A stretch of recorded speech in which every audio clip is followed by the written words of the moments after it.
Shoutout sa lahat mga ka-difficulties. Welcome back to our channel. Happy New Year po pala sa lahat. So maligayang bagong taon po sa ating lahat, no? So unang vlog, share lang natin to. So ito ay shoutout kay Sir Ramon, galing pa ng Marikina. So sabi ko, masyadong malayo, mas malapit sa inyo yung Raon. Kaya lang ay gusto niyang magpagawa dito. So ganito, ang issue nito ay chinek ko siya, or ang issue nito, sabi niya pinahiram pero pagbalik hindi na gumana. So walang output. So chinek natin dito, usual na output voltage dito ay nasa 50 to 70 volts.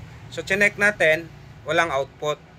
Ngayon binuksan natin, ang nangyari, chinek natin to, okay naman yung IGBT outputs natin, kabilaan, walang problema.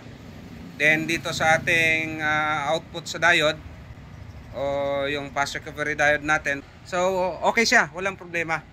Ngayon ginamitan natin ng oscilloscope ay Sir Jake, ginamitan natin to ng portable, wala pa rin siyang sine wave na makikita. So usual pagka walang sine wave kasi, ang unang reason natin na dahilan, itong ating PWM. So yung PWM natin hindi nagbibigay ng output dyan sa ating F channel tsaka N channel na MOSFET para i-drive ngayon yung PWM or chopper transformer para i-drive naman sa ating IGBT. So chinek natin yan, nag parts by parts tayo, wala namang nakitang issue. Ngayon itong dalawang nakikita natin na IC na yon, yan, isa dyan ay TL85 CN, usual na ginagamit yan para sa mga ESR meter. Yung isa naman, kung di ako nagkakamali, 3846 yung value niyan. So ngayon, base sa experience ko sa paggawa ng ESR meter, madalas na na-encounter kong isyong madaling nasira yung TL85 o TL85. Kaya ang ginawa natin, sinubukan kong pinalitan yung TL85. Magkano lang naman po to, mura lang po yan. So yan, ang value niyan di makita kasi punong-puno sa ano. Value yung TL85, pilit kong dinukot at pinalitan ko siya.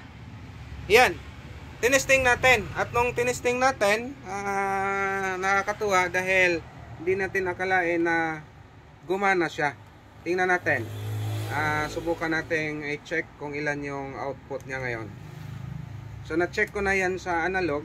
Check natin ang digital.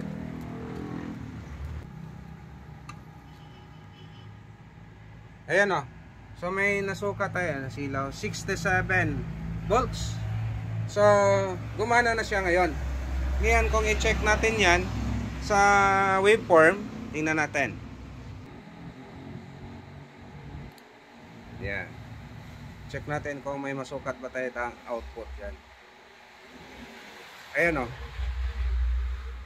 Yun, may nakuha tayong waveform. So ibig sabihin, normal na siya. 39 o 38 o 39 kHz ang usual na output nito, 38 to 40. So okay na siya.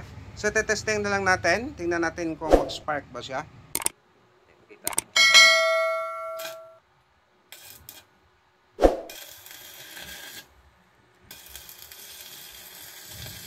Yun o, ganda ng tira. So okay na yan. So good as okay na yan. So yun lang, maraming salamat sa panonood. Shoutout sa lahat. See you next vlog po natin.